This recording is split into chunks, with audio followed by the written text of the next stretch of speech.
let's go ahead and dive into jumping, a really critical pattern for the sport of basketball, pretty much for any sport where there is the potential to elevate, right?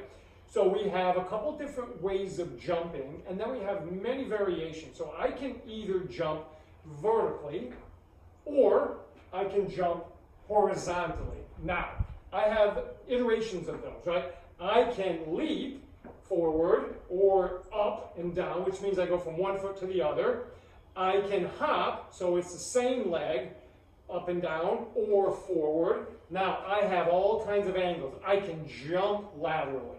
I can jump and rotate. We can do all those things, and that's going to be for another video. But right now what I want to talk about is the basic pattern of jumping and landing. So if I'm going to go vertical and I'm coming down pretty much in line with gravity, the one thing I want to make sure I do is I do a really good job of absorbing force. And I'm going to absorb force best when I allow my foot to be towards the ball of the foot, so I can begin the process of slowing down using the muscles that support that ankle joint.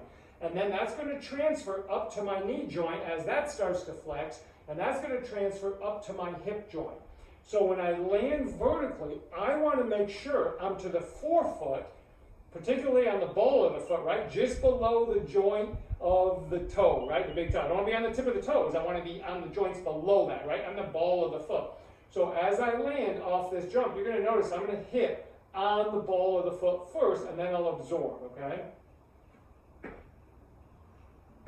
Okay, that's my pattern of absorbing. If you look at it from the front, I hit and I absorb, and I try to maintain really good alignments of my joints to make sure I protect my joints, right? There may be slight movement inward or slight movement outwards. We try to eliminate as much of that as possible, but I am actually okay with a little bit of inward motion because it actually loads my hips really well, and it allows my feet in my lower leg and my upper leg to follow this chain of a little bit of internal rotation, which is a really good loading before I'm going to re-explode and go back up. So that's not a bad thing.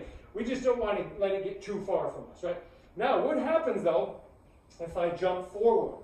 I do not want to land on the balls of my feet now. And the reason is because I'm no longer going down with gravity. Now I'm going forward, and I'm having to manage these forward forces. And to do that, if I were to jump way, way out, and I've got all this speed, and I land on the ball of my foot, and I'm moving hard this way, my body's not really designed to control that with the ball of the foot, okay? It's really difficult, not only on my foot itself. Right? I've got all this motion you're going to see that's going to go on in the foot joint itself because my ankle joint is now open. In other words, it can roll really easy, like a sprained ankle type of roll, because it's open, right? The other thing is that transfers up to my knee. It's hard for me to decelerate really quick, so my knee tends to want to go forward really, really fast. And unless we've trained that, that can be dangerous if we're not very strong there. And then, of course, it's going to take my upper body, and it's going to throw me forward off balance. So it's just not going to be a really safe landing. So the best thing to do when we go forward, let's not land on the ball of the foot. Let's land on our heel with our shin facing forward. In other words, when I run and accelerate, I want my shin facing backwards. From my knee to my heel goes backwards. Now I want my knee behind my heel to allow the joint to be able to load and all my momentum to stop because my foot's out in front of me. Now that's like putting a brake on. I would never want to do that if I'm sprinting.